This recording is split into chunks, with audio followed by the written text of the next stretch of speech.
Hello awesome people, welcome back to my channel. आंनि चेनेलाव नोंथांमोनखौ बे भिडिअनि गेजेरजों आरो खेबसेबाव बरायहरनाय थाबाय। स' नोंथांमोना आंनि भिडिअनि थाम्बनेल एबा टाइटेलाव नायनानै मिथिखाबाय जानांगौ। स' बिदिब्ला भिडिअखौ स्टार्ट खालामसै। सौदो भिडिअ। गाइस नै जाम जालायलायबाय नै।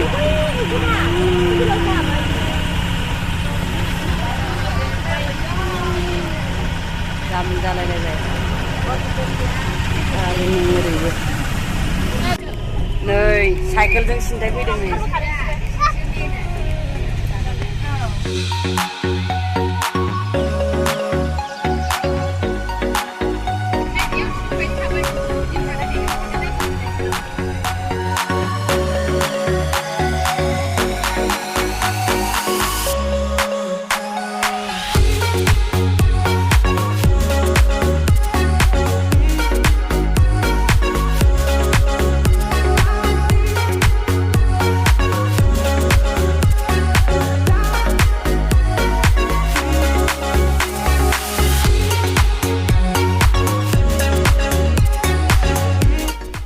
अखा बिराद हाबाय थादों नालाय ओंखायनो माने बाना जाजोब्बाय आरोना अखाजोंनो सेस।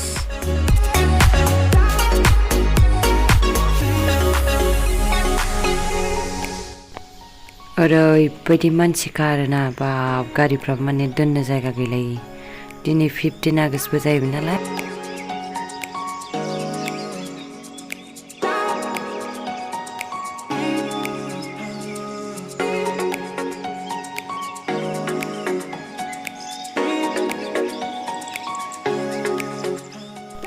दायो जोङो बै हाजो खाथिसिनाव फुरा साहाजों थांनो नागिरदों।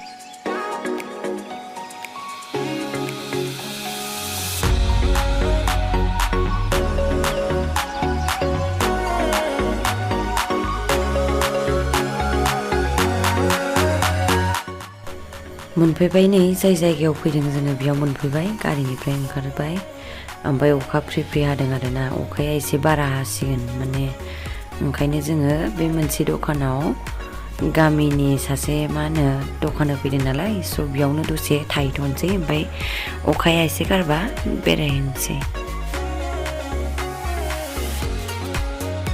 अखाया एसे बारायनो हाबाय होमबाबो नै मानसिफ्रा बिरादनो दुगैदों आरोना, अखा हाबाबो गरम नालाय।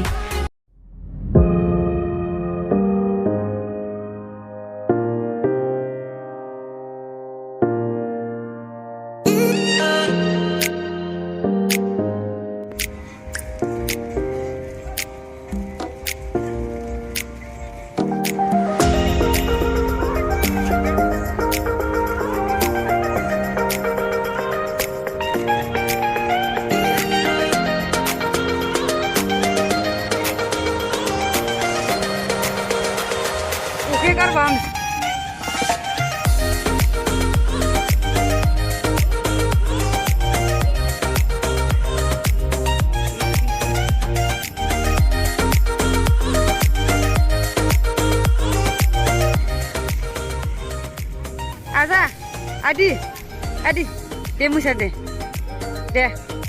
गजब बेइज्जती है। समझ रहे हो? समझ रहे हो आप? समझ रहे हो? निशान जी थाबाय तो। थाबाय चलो।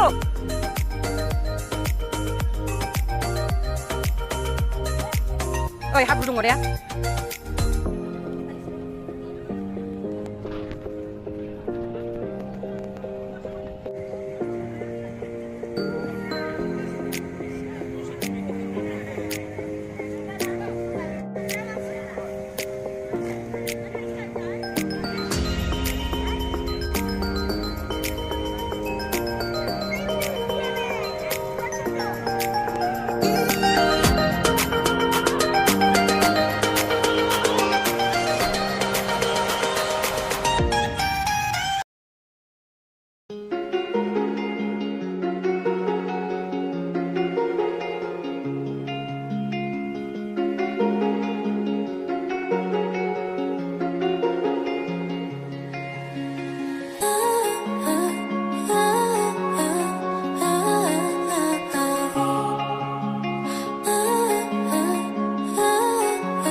उन्दैफ्रा आखायाव हमबाय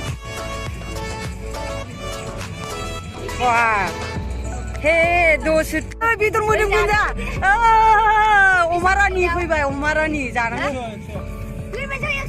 जोंनिखौ डिसकाउन्ट होदोब्रा गजब बेइज्जती है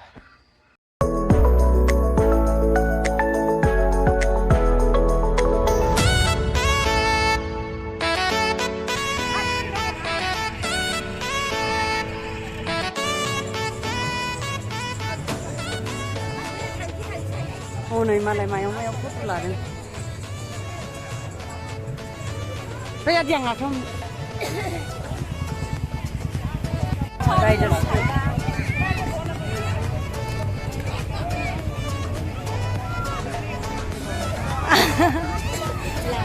Anna Anna बायदि नुदों ना Anna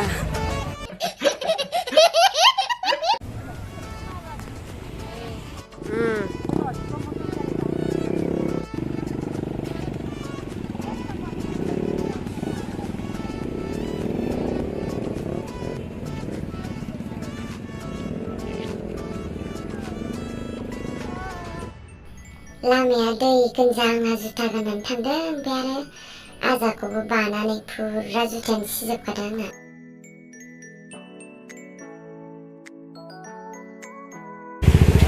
हाबजोब्बाय आंना नै जुथाया पानी सब पानी हो गया पानी पानी हो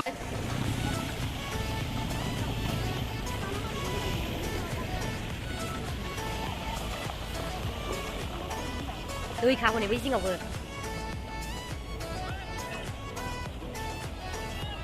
थाखुनांबाय बेहा बेलमारि बे बेल Daimary lagi nih kap हाबो बेलमारि बे भाइ ओरै ओरैखौ नाय जोंनो गाइस कौन है ये लोग कहां से आते हैं पानी हो गया पूरा पानी हो गया पूरा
सिख्लाफ्रा मोखां नुजानो गिदिर दा गोमादों भिडिअ नुजानो गिनानै समझ रहे हो आप समझ रहे हो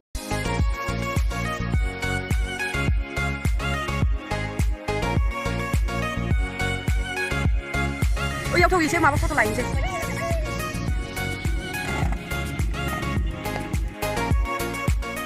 ड्रन गैयाबाबो देखायजोब्बाय आं नोंथांमोननो मबाइलजोंनो थाबाय खेबनानै आरोना नोंथांमोनासो माबायदि मोनदों मोजां मोनदोंना मोनाखै कमेन्ट सेक्सनाव लिरना हरबानो जाबाय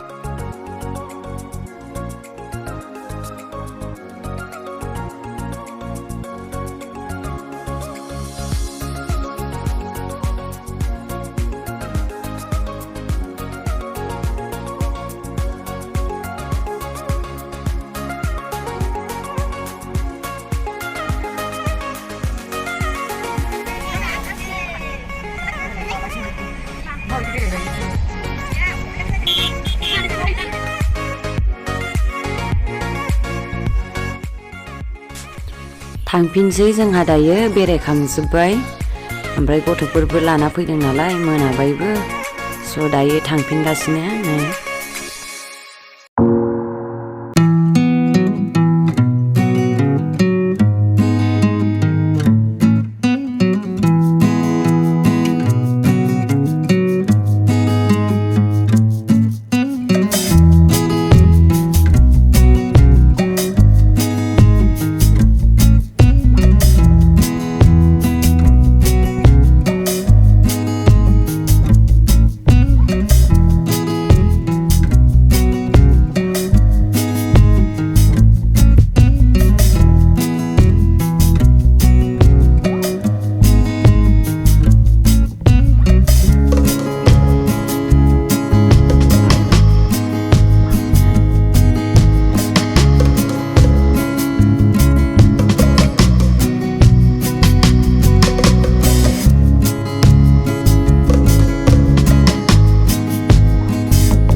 फाइनालि जोङो सरलपारा मार्केट मोनफैबाय ओमफ्राय दायो नै जानाय लोंनाय जानोसै आरो स' नायलांबाय थादो मा मा जायो